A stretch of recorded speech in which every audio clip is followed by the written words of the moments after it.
महाराज जी, मेरा ये प्रश्न ये भी था कि जैसे हम लोग संसार में रहते हैं और आपके सानिध्य से ये पता पड़ा साध्य हमारा भगवत प्राप्ति है, तो साधन पे हम कैसे अड़िग रहे?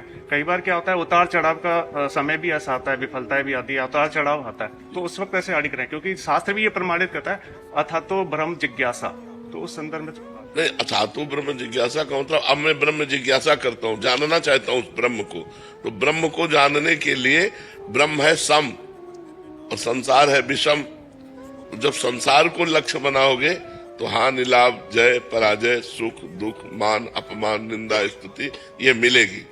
तो आप दुखी होंगे, सुखी होंगे, हर्षित होंगे, शोकित होंगे। मान मिला हर्षित हो गए, अपमान मिला शोकित हो गए, जय हुई सुखी हो गए, पराजय हुई दुखी हो गए। और यदि आप ब्रह्म की वृत्ति धारण किए तो ब्रह्म है सम। आप सुख में भी सम और दुख में भी सम, क्योंकि आपको दोनों को पता है दोनों ये नाशवान है। सुख भी नाशवान है और दुख भी नाशवान है। यहाँ की जय भी पराजय है और पराजय भी जय है। इनका कोई अर्थ नहीं है। आप चाहे जितने बड़े पदाधिकारी हो, शरीर छूटा फिर क्या है?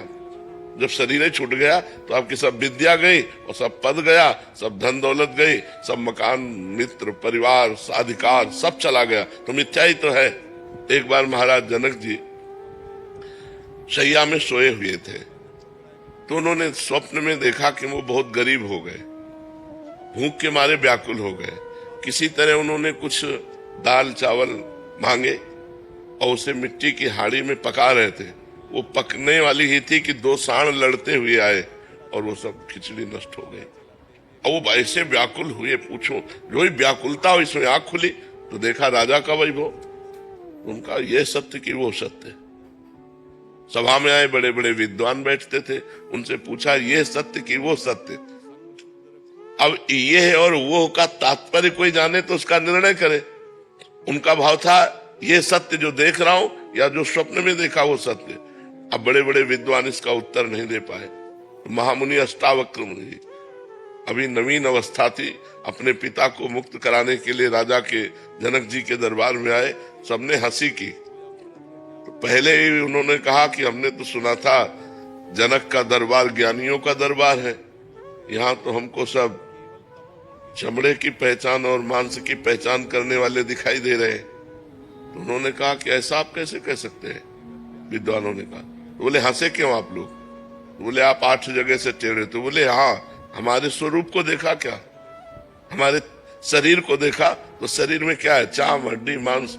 तो यही चीज देखने वाले आप लोग हो। आप लोग ज्ञानी तो हो नहीं, क्योंकि ज्ञानी स्वरूप देखता है, शरीर नहीं। अब सबके होश उड़ गए कि बालक कोई साधारण नहीं। तो जनक जी से कहा हाँ जनक बोल, तेरा क्या प्रश्न है? तो उनका ये सत्य कि वो सत्य। बोले ना ये सत्य ना वो सत्य। जब तू जागृत में था अपने को राजा देख रहा था, थोड़ी देर में स्वप्न में गया तो भिखारी देखा, सब कुछ दुखमय लगा। लेकिन जब जगा तो फिर राजा देखा। तो जो कुछ ही क्षण में असत हो जाता है वो सत्य कैसे हो सकता है? तो ये सत्य न हो सकता। अष्टावक्र गीता का उपदेश करके जनक जी को परम बोध प्रदान किया महामुनि अष्टावक्र जी ने। तो ये जब हमारे ज्ञान में आ जाता है कि न जय सत्य न पराजय सत्य, न मान सत्य न अपमान सत्य, तो ब्रह्म की जिज्ञासा रखने वाला सम को प्राप्त होता है, समता। उस समता को प्राप्त होकर के वो समदर्शी महात्मा, चाहे गृहस्थ हो चाहे विरक्त हो, वो महात्मा ही है। वो समदर्शी महात्मा सुख दुख के ऊपर विचरता है ब्रह्म में, ना कि मायाकृत द्वंद्वों में। वो द्वंद्वातीत अवस्था को प्राप्त हो जाता है। अब इसके प्राप्त करने के लिए हम गृहस्थ हैं, हमारे द्वारा सारे कर्म हो रहे हैं, परिवार का पोषण करना, अर्थ की प्राप्ति के लिए प्रयत्न करना, लेकिन ये सब माया का नाटक है। ये जानते हुए ये सत्य नहीं है। जैसे एक नाटक में थोड़ी देर के लिए तुम राजा बना दिए जाओ, या थोड़ी देर के लिए तुम कोई कुछ भी रोल दिया जाए, तो आपको पता है ये रोल मैं कर रहा हूं, मैं सत्य में राजा नहीं हूं। ऐसे आपको पता मैं आत्मस्वरूप ब्रह्म स्वरूप हूं। ये जो कर्तव्य हो रहा है मायाकृत है, 3 गुणों के अंतर्गत है। इसलिए वो कर्तव्य करता हुआ भी ज्ञानी अकर्ता रहता है। वो सुख दुख के बीच में रहता हुआ भी वो सुख दुख का भोगता नहीं रहता। पर ये बात केवल प्रवचन से समझ में नहीं आएगी, साधना करनी पड़ेगी। लोक परलोक के समस्त भोगों से वैराग्य, सत असत का विवेक, इंद्रियों का दमन, मन का दमन, तितिक्षा, सहनशील, श्रद्धा, शास्त्र और गुरु के वचनों पर दृढ़ विश्वास, मुमुक्षुता, मैं मुक्त होना चाहता हूं, तब ये ज्ञान टिकता है। जब कठोर नियमों के द्वारा निरंतर ब्रह्माकार वृत्ति संसार के समस्त कार्य करते हुए, अब आप सोचो, अपने लोग तो इतना कार्य नहीं जितना राजा जनक जी को कार्य, राजा को कार्य होता है ना। कोई सोचे कि ज्ञानी महापुरुष क्रिया रहित है बाहर से, तो ऐसा नहीं, वो क्रिया परायण होते हुए भी कर्ता भाव रहित है। कोई सोचे भक्ति कैसे हो सकती गृहस्थी में। अम्बरीश जी चक्रवर्ती सम्राट महाभागवत, राजा जनक जी परम ज्ञानी, दोनों, एक महाभक्ति में और एक ज्ञानी में, दोनों चक्रवर्ती सम्राट राजा होते हुए भी अपने कार्य को कर रहे हैं। जीवन में संतोष का अर्थ क्या है? जैसी परिस्थिति है उसमें हम राजी रहें, जोई प्यारो करे सोई मोहि भावे। हम जैसी भी परिस्थिति आवे उसमें हाँ स्वीकृति है, हमारी कोई परेशानी नहीं, चाहे वो दुख वाली परिस्थिति हो चाहे सुख वाली परिस्थिति हो, अनुकूल परिस्थिति हो या प्रतिकूल परिस्थिति हो, दोनों परिस्थितियों में राजी रहना संतोष है। गज धन, गोधन, बाज धन और रतन धन खान, जब आवे संतोष धन, सब धन धूर समान। संतोष धन सबसे बड़ा संतोष। संतोष यथा लाभ संतोष सदा, काहू सो कछु न चाहूंगो। किसी से कोई चाह नहीं, कोई परिस्थिति का परिवर्तन करने की चाह नहीं, जैसी परिस्थिति उसी में राजी रहना, ये संतोषी पुरुष का लक्षण है। तो संतोष की सीमा है किसी से कोई चाह ना करना, जैसी भी परिस्थिति हो उसी परिस्थिति में राजी रहना। पर है बहुत कठिन। दुख की परिस्थिति में कौन राजी रहेगा? अपमान में कौन राजी रहेगा? वही राजी रहेगा जो भक्त है। अगर भक्त नहीं है तो नहीं, राजी नहीं रह सकता। भगवान का भक्त है तो सोचता भगवान ने अपमान दिया है तो कुछ न कुछ हमारा अमंगल नष्ट होगा। भगवान ने ये दुखद परिस्थिति दी है तो कोई न कोई अमंगल का नाश होने वाली है, अब हमारा महामंगल होने वाला है। ऐसा भाव विचार ही हमको सहा सकता है कि जैसे अब थोड़ा क्षण रह गया रात्रि का, अभी सुबह होगा, सूर्योदय होगा, अंधकार नष्ट हो जाएगा। तो हमारा जो सुबह होने की आकांक्षा है ये अंधेरे को सहा देगी। ऐसे ही सुख की आकांक्षा दुख को सहा देती। ये दुख आया है, कुछ क्षणों बाद नष्ट हो जाएगा, इसमें भी मंगल विधान है। भगवान कोई न कोई मंगल हमारा कर रहे हैं, तो हमारी जो सहनशीलता है वो धैर्य पूर्वक बनी रहेगी और हम उसको सह जाएंगे। सहनशीलता ही संतोष है। वृंदावन वास की इच्छा करनी चाहिए कि नहीं करनी चाहिए। वृंदावन वास की, भजन की, भगवान की प्राप्ति की, संत समागम की, इसकी तो इच्छा भगवान से करनी चाहिए। हे भगवान हमें संत समागम प्राप्त हो, हे भगवान हमसे खूब भजन बन जाए, हे भगवान आपके धाम का दर्शन हो जाए, हे भगवान आपका नाम खूब जप करें और आपका दर्शन पालें। ये तो कामना करनी चाहिए। इसी कामना के बल से तो सांसारिक कामनाओं का त्याग होता है। अगर ये कामनाएं नहीं करेंगे तो सांसारिक कामनाएं होती रहेंगी। इन्हीं कामनाओं के बल से हम कामना के त्यागी बनते हैं। इच्छा से इच्छा का नाश, कामना से कामना का नाश, तो सत कामना से असत कामना का नाश, सत वासना से असत वासना का नाश। समझ पा रहे? अपने प्रयास से हो जाएगा क्या वृंदावन वास? अपने प्रयास से हो जाएगा? कामना करो, श्री जी से रो और श्री जी कृपा कर दे तो हो जाएगा। जिनको वृंदा विपिन है, कृपा तिन्हि की होए, वृंदावन में तब ही तो रहन पाए है सोए। जिनका वृंदावन है वो कृपा कर दे तो वृंदावन वास हो जाएगा। अपने पैसे के बल से या अपने बुद्धि बल से धाम वास नहीं होता। भगवान कृपा करे, श्री जी कृपा करे, तब धाम में मन ठहरे। मन ठहरे तब तो वास का मतलब रहा। कृपा पूरी हो गई लेकिन जननी जनक बंधु सुतदारा, तनु धन धाम सुहृद परिवारा, सबकी ममता ताग बटोरी, मम पद मनहि बांध बरटोरी। श्री जी तो कृपा पूरी किए, लेकिन श्री जी को छोड़ करके बहू, बेटा, लड़का, बच्चा, परिवार अगर ये अधिक प्यारे लग रहे तो कृपा को ठुकरा कर आप चले जाएंगे। और अगर इनकी ममता श्री जी के चरणों में तो हर कष्ट सहकर आप वृंदावन वास करें। महाराज जी यही साथ देता है यंत्र गृहस्थ में, क्योंकि फिर सत्संग लगा के सुन लेते हैं। तो उच्च देखो, जड़ चेतन गुण दोष में विश्व कीन करतार, संत हंस गुण गाहे पे परिहरि वार विकार।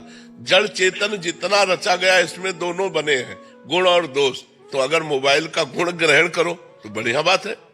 हर समय किसी भी संत के आप प्रवचन सुन सकते हैं, अपनी समस्या दूर देश तक पहुंचा सकते हैं। और गलत देखो तो गलत बातें देखकर नष्ट भी हो सकते हो। तो हम दोष ना देखें तो हर चीज हमारे को भगवान की प्राप्ति में सहयोग दे सकती है। मोबाइल भी दे सकता है, मोबाइल के बल से तो यहाँ बैठे हो। अगर ना आप क्लिप देखे होते तो यहाँ कैसे आ जाते? वृंदावन आने की, संत दर्शन की, संत समागम की इच्छा मोबाइल ने ही प्रकट की।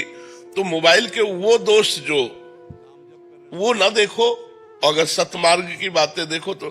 पर क्या होता है कि मन अच्छी बातें कम देखना चाहता है। महाराज जी, सत्संग सुनने का आधार श्रवण, चिंतन और मनन है। महाराज जी, श्रवण और चिंतन निरंतर हो रहा है, परंतु मनन पर पूर्ण रूप से अड़ी। श्रवण निरंतर नहीं होता, चिंतन और मनन निरंतर होता है। श्रवण तो कुछ समय के लिए होता है ना। श्रवण निरंतर नहीं होता, श्रवण कुछ समय होता है और उसका चिंतन और मनन ये निरंतर होता है। और उसका भी निरंतर चिंतन मनन नहीं होता, क्योंकि श्रवण जितना किया उसका कुछ क्षण तो चिंतन होगा, फिर विषय चिंतन होने लगेगा। इसलिए हमको नाम लाना चाहिए बीच में, नाम का निरंतर सुमिरन होना चाहिए। जो भगवान का नाम है वो निरंतर पकड़े रहे, और जब श्रवण कर रहे तो श्रवण पर चित्तवृत्ति लगा दी, फिर उसी का मनन कर रहे। मनन और चिंतन एक ही बात है, मनन और चिंतन एक ही बात है, इसमें कोई अंतर नहीं है। क्योंकि वही मन जब संकल्प विकल्प करता है तो मनन करता बन जाता है, और वही जब एक तार चिंतन करता है तो चित्त बनकर चिंतन कर देता है। एक ही अंतःकरण है जिसे चार भागों में वृत्ति के कारण विभाजित किया गया। संकल्प विकल्प के कारण मन कहा गया, निश्चय करने के कारण बुद्धि कहा गया, चिंतन करने के कारण चित्त कहा गया, और क्रिया को स्वीकार करने के कारण अहंकार कहा गया। तो एक ही मन चार भागों में हो गया, मन बुद्धि चित्त अहंकार, ये अंतःकरण एक ही है। तो जो बुद्धि वृत्ति है वो जब निश्चय कर लेती है परमात्मा सत्य है और उसकी प्राप्ति ही परम लक्ष्य है, तब हमारा चिंतन शुरू हो जाता है। और चिंतन वो जो एक तार हो, अभी चिंतन एक तार नहीं होता, वो विक्षेप पड़ता है। तो विक्षेप जो पड़ता है वो विषय के कारण पड़ता है। जो विषय सुख की हमारे अंदर लालसा है भोगने की, उधर हमारी चित्त वृत्ति चली जाती है। यदि हमको गुरु कृपा से ज्ञान हो जाए कि जिन विषयों को हम भोगना चाहते हैं उन विषयों को कोई भोग रहा है, फिर भी अशांत है, अतृप्त है, उसके अंदर सुखानुभूति नहीं, तो हमको गलत मार्ग में अपनी वृत्ति नहीं देनी चाहिए। तो हर वृत्ति को भगवान के नाम में लगाना चाहिए। नाम ऐसा है जो निरंतर हमारा साथी बन सकता है। नाम जपते जपते जैसे ही बुद्धि पवित्र होती है तो उसमें ज्ञान के नेत्र खुल जाते हैं। अपने आप असत वस्तु, जैसे नकली नोट उठाने की इच्छा नहीं होगी। अपने को पता है नकली नोट पड़े हैं, उठाने की इच्छा नहीं होगी। ऐसे ये संसार के हर सुख नकली है, माया के द्वारा रचित है, स्वाप्निक है। स्वाप्निक माने नकली ही। उमा कहूं मैं अनुभव अपना, सत हरिभजन जगत सब सपना, ये स्वाप्निक है संसार के सुख। तो जब ये ज्ञान हो जाएगा, प्रवचन कर लेना, सुन लेना ये अलग बात है, इसका अनुभव होना, तब हमारा मन इनसे हट करके एक तार भगवान की तरफ जाने लगेगा। तो हमको हट करके नाम जप में निरंतरता बनानी है। भगवत प्राप्ति का स्वरूप है हमारा स्त्री पुरुष भाव मिट जाए, देह भाव मिट जाए, और हम जो हैं वो अनुभव हो जाए। आप कै साल के होंगे? 43 साल में 3 सेकंड भी अपने से मिले हो कभी? ईमानदारी से बताओ।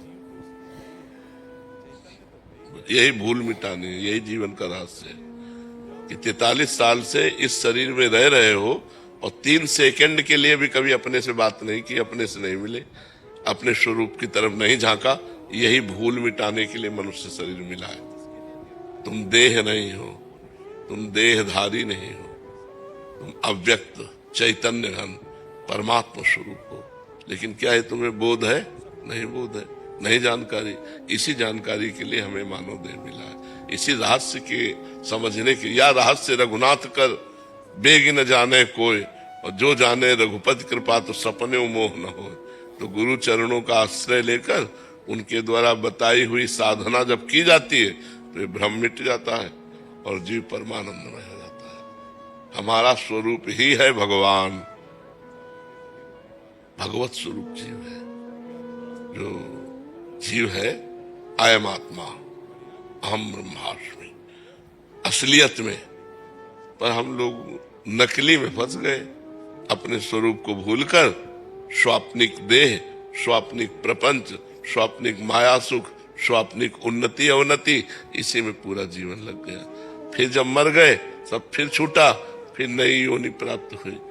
तो मनुष्य योनि मिली है अपने स्वरूप का बोध प्राप्त करने के लिए, भगवत तत्व का ज्ञान प्राप्त करने के लिए, भगवत प्रेम प्राप्त करने के लिए। इसके लिए लग जाओ तो जीवन सार्थक हो जाए। साधन धाम मोक्ष कर द्वारा, पाए न जे परलोक संहारा, सो परत्र दुख पावई, सिर धुनि धुनि पछताए, काल ही कर्म ही ईश्वर ही मिथ्या दोष लगाए। ये मनुष्य शरीर मिला साधना करने के लिए। अब कलिकाल में देखो कैसी बुद्धि भ्रष्ट होती जा रही है कि नए नए बच्चे ब्रह्मचर्य का ज्ञान ही नहीं है, बॉयफ्रेंड गर्लफ्रेंड, गंदी बातें, बेविचार, इसमें फंस रहे हैं। जहां पवित्र आहार, पवित्र विचार, पवित्र चिंतन, वहां अपवित्र आहार, अपवित्र विचार, अपवित्र क्रियाएं नहीं हो रही। अब कैसे हो जानेंगे हमारे मनुष्य शरीर का क्या रहस्य है? वो डिप्रेशन में पहुंचेंगे, आत्महत्या की सोचेंगे, नाना प्रकार के कुमार्गगामी प्रवृत्तियों में फंसकर अपना सर्वनाश करेंगे। मनुष्य जीवन का रहस्य है शास्त्रवेत्ता ब्रह्म ऋषियों की शरणागति, जो शास्त्र के पारगामी विद्वान हो और ब्रह्म तत्व का बोध हो, ऐसे संतों का संग, तो हमारे जीवन का रहस्य प्रकाशित हो जाए। क्योंकि वो हमको बताएंगे ना हमारा मार्ग क्या है, हम कैसे चलें, हम कैसे अनुभव करें। हम उन संत की शरण में पूर्ण रूप से अपने आप को दे दें तो बात बन जाए। और पहले हमारी भारतीय परंपरा भी यही थी कि बाल्यावस्था से यौवन अवस्था के प्रवेश तक गुरुकुल में वास होता था। तो गुरुजी जो